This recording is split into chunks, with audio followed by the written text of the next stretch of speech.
مطلب 24 گھنٹے اگر آپ نگرانی کرتے ہیں تو ظاہر شفٹیں ہوگی اس میں، ہوں تو اس دوران وہ واردات کرتے ہیں، آدھا گھنٹہ ان کو مل جاتا ہے، وہ گاڑیاں نکال لیتے ہیں، ہوں پیچھے سٹاپ کر لیتے ہیں، ہوں یا نماز کے اوقات میں ہوں یا کھانے کے اوقات میں جب سٹاف کھانا کھا رہا ہے، مطلب بریک ہے اس دوران وہ گاڑیاں نکال اچھا، لیتے ہیں۔ اب اس کے اوپر کس حد تک جو ہے آپ نے عبور یا کسٹم نے کتنا کام کیا ہے اس کی روک تھام کے لیے؟ اس کے لیے سب سے پہلے تو یہ ہے کہ ہم نے جو مین بارڈر ہے نا، طورخم بارڈر ٹھیک ہے۔ یا چمن کا جو بارڈر ہے بلوچستان میں، جو نیٹ ورک ہے ہوں وہ کہ 2 ہی جگہ سے زیادہ انٹری ہے اسمگلنگ کی، ہوں ایک تو طورخم بارڈر سے ہے، یعنی کہ پشاور کے روٹ سے، درہ خیبر سے، اور دوسری کوئٹہ کے راستے سے جو آتا ہے، جو سرحد ہماری ملتی ہے تفتان بارڈر کی، ہوں تو ان کو تو ہم نے ٹوٹل اب سیل کر رکھا اس وقت، پچھلے 2 مہینوں سے مکمل طور پر بند ہے؟ اس وقت سیل ہے، لیکن اس سے پہلے وہاں پہ جو لوکل لوگ ہیں وہ مختلف سہولت کاروں کے ذریعے وہ گزر جاتے ہیں، ہوں مطلب افغانستان کے جو لوگ ہیں ان کو ڈیول اچھا، نیشنل، یہ جو بارڈر کلوز ہیں، یہ تو پاکستان اور افغانستان کے ساتھ جو معاملات چل رہے ہیں اس کی جی وجہ سے کلوز ہے نا؟ اس کی وجہ سے کنٹرول، آپ کی ڈائریکشن سے تو کلوز نہیں ہے میرے خیال سے۔ نہیں کسٹم کی ڈائریکشن اس میں نہیں ہے، لیکن ہم نے امان کی وجہ سے ہی ہے کہ دہشت گردی کی وجہ سے، ہوں تو اس سے اسمگلروں کو بھی ظاہر رکاوٹ ہے، کیونکہ جب گزر ہی کوئی نہیں سکتا، ہوں تو جو گاڑیاں وہ لے کے آتے تھے تجارت کے رات کے نام پہ یا کسی اور راستے سے، ہوں یا کیوٹیز میں بہت ساری چیزیں ایسی ہیں کہ افغانستان سے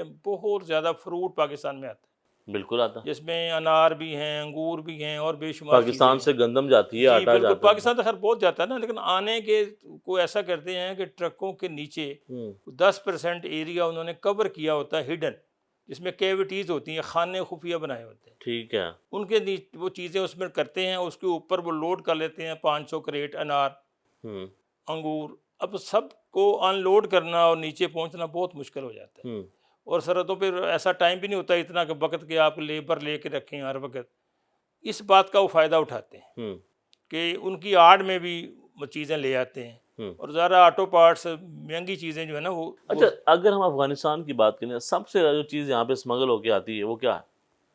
وہ جو اعداد و شمار بتا رہے ہیں وہ اس کے مطابق تو کپڑا جو ہے نا سب سے زیادہ اسمگل ہوتا ہے، پاکستان سے جاتا ہے یا وہاں سے یہ آتا ہے؟ پاکستان میں آتا ہے، جو پاکستان سے آتا ہے افغانستان کے بارڈر سے؟ افغانستان کے بارڈر سے، اور افغانستان میں کیسے پہنچتا ہے، وہ جو ہے ٹرانزٹ ٹریڈ کے ذریعے پہنچتا ہے، ٹھیک ہے۔ کہ جو ایک سہولت ان کو ہم نے دی تھی ٹرانزٹ ٹریڈ کی، جب جنگ وغیرہ تھی، جب ان کے ساتھ ہمارے معاملات ٹھیک تھے، ہوں اس میں وہ ایسی چیزیں ٹرانزٹ ٹریڈ کے ذریعے منگوا رہے ہیں جو کہ وہاں کنزیوم ہی نہیں ہوتی، ہوں وہاں ان کا استعمال ہی نہیں ہے، ہوں تو وہ یہی ہے کہ وہ ریٹرن میں ایسے ہی چھوٹی چھوٹی گاڑیوں کے ذریعے وہ بھیجتے ہیں پاکستان دوبارہ، ہوں اور کپڑے کی کوانٹٹی سب سے زیادہ ہے، ہوں اور دوسرے نمبر پہ جو چیزیں آتی ہیں وہ آٹو پارٹس ہیں، ہوں جو کہ پاکستان میں ظاہر مہنگے ہیں، اور تیسرے نمبر پہ ان کا جو سب سے زیادہ فیوریٹ ہے نا، ہوں وہ یہ جو چیزیں ہیں کھانے پینے کی چیزیں ہیں، اس میں زیادہ شمار کر لیں، یا چائنا کی جو میڈیسن بھی ہے جناب۔ جی میڈیسن بھی ظاہر ہے، ہوں تو جو بین میڈیسن ہے خاص طور پہ انڈیا کی، ہوں وہ بھی آتی ہیں،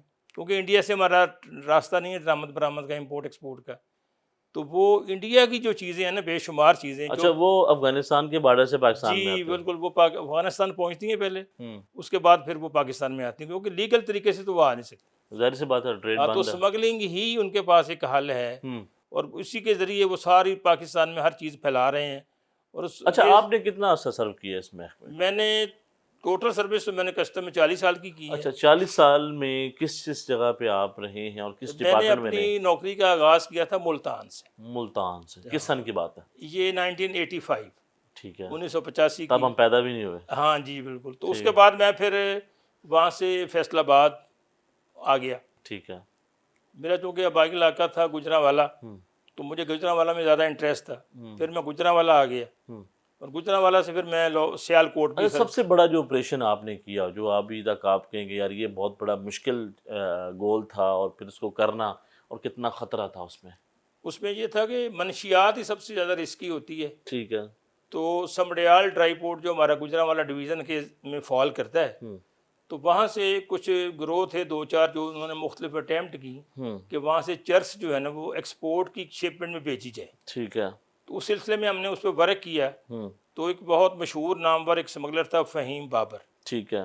اس کو ہم نے ٹریپ کیا، ہوں کہ وہاں سے ہم نے اس کا ایک اہلکار جو تھا اس کو گرفتار کیا، جو اعلیٰ کار تھا اس کا فیسیلیٹیٹ کرتا تھا، ہوں اور اس کو ہم نے اپنے پاس رکھ کے مجبور کیا فہیم بابر کو کہ وہ جہاں بھی ہے پاکستان میں وہ اس سے ملنے آئے، اچھا آپ نے اس کے اپنے اس کو پاس اپنے پاس رکھا. ٹھیک ہے, کسٹڈی میں لے لیا آپ نے. ہاں اس کو کہا کہ ہماری ڈائریکٹ فون کر, اور یہ اس کی جو گرفتاری ہے وہ پبلک بھی نہیں کی گئی. ٹھیک ہے. تو پھر فہیم بابر صاحب جو کراچی میں تھے تو ان کو اس لڑکے نے کہا کہ جی مجھے بڑی ضروری میٹنگ کرنی ہے آپ سے, ٹھیک ہے, تو آپ لاہور آ جائیں. مطلب آپ نے پورا ٹریپ اس کو کیا, اور اس میں ایک ہفتہ لگ گیا ہمیں, کہ ایک ہفتہ تک ہم اس کو ٹریپ کرتے رہے اور وہ آ نہیں رہا تھا. پھر اس کے بعد جب وہ اس نے مجبور کیا تو اس نے کہا میں لاہور نہیں آتا, میں اسلام آباد آ جاتا. ٹھیک ہے. اس نے کہا ٹھیک ہے, میں فلاں ہوٹل میں ٹھہر گیا ہوں, میں نے کمرہ بھی آپ کے لیے بک کرا لیا, تو آپ آ جائیں. ٹھیک ہے. پھر فہیم بابر صاحب وہاں پہنچے. آپ اس آپریشن کو لیڈ کر رہے تھے؟ جی بالکل لیڈ کر رہے تھے, ٹیم تھی نا پوری, میں پوری اکیلا تو ٹیم نہیں کر سکتا. پوری ٹیم وہ میرے ساتھ پورا اسکواڈ تھا, جس کے پاس جو ہمارے بابردی لوگ اس مطلب اسلحے کے ساتھ ہوتے ہیں, کوئی خطرہ بھی ہوتا ہے کہ آگے سے فائرنگ بھی ہو جائے. بہرحال جب ہم نے وہ رات کو آپریشن کیا 12 بجے کے بعد, تو وہ اپنے بیڈ روم میں سو رہے تھے مصروف. تو ہم نے ان کو چپ کر کے روم سروس کی آڑ میں کہ نوک کیا دروازہ, اور انہوں نے کہا جی کیا, ان کا روم سروس ہے. انہوں نے کہا ٹھیک ہے آ جاؤ. پھر ہم اندر گئے کمانڈو کے ساتھ, اور اس کو وہاں سے اٹھا لیا, اور کوئی مزاحمت کے بغیر اس کو آرام سے ہم نے اٹھا لیا, کیونکہ اس کے توقعات میں بھی نہیں تھا کہ یہ کوئی ایشو. اس نے سوچا بھی نہیں تھا کہ مجھے اس طریقے سے بلایا جا رہا ہے اور پھر مجھے گرفتار کر لیا جائے گا. پھر جب ہم نے اس کو انٹیروگیٹ کیا گرفتار کرنے کے بعد, تو اس نے بتایا کہ 3000 ٹن کی ایک شپمنٹ ہے چرس کی, کہ جو بالکل تیار پڑی ہے. کتنے ٹن؟ 3000 ٹن. 3000 ٹن. ہاں, ایک پورا کنٹینر 40 فٹ کا, وہ بالکل تیار پڑی ہے, اور وہ فیصل آباد ڈرائی پورٹ سے وہ شپ ہونی ہے, جانی ہے وہاں سے.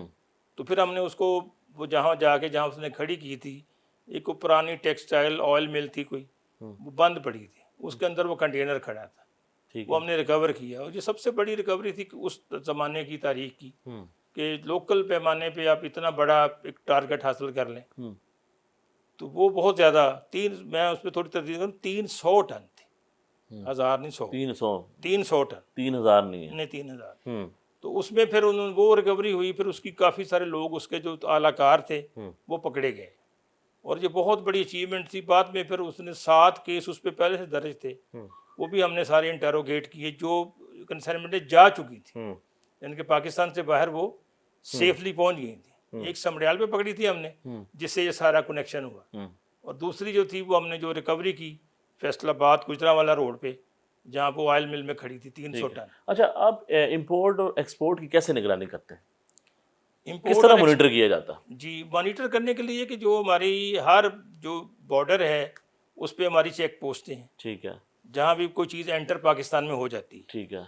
اس کے بعد جو ہمارے ڈرائی پورٹس ہیں یا ایئرپورٹس ہیں, ان پہ بھی ساری سہولت ہے کہ لوگ لیگلی جو امپورٹ کرنے والے ہیں وہ وہی روٹ استعمال کرتے ہیں جو ڈرائی پورٹ کا اور ایئرپورٹ کا ہے. وہاں پہ کنسائنمنٹیں آتی ہیں, وہ اپنے ڈاکومنٹس امپورٹر فائل کرتے ہیں, پھر اس سارے سامان کا کسٹم آفیسر معائنہ کرتے ہیں. اس کے بعد ان کی قیمت لگائی جاتی ہے, اسیسمنٹ, ان پہ کسٹم ڈیوٹی لگائی جاتی ہے. وہ پھر اس کے بعد وہ پیمنٹ ہوتی ہے, پھر مال وہاں سے کلیئر ہوتا ہے. اسی طرح ایکسپورٹ پہ بھی ہے.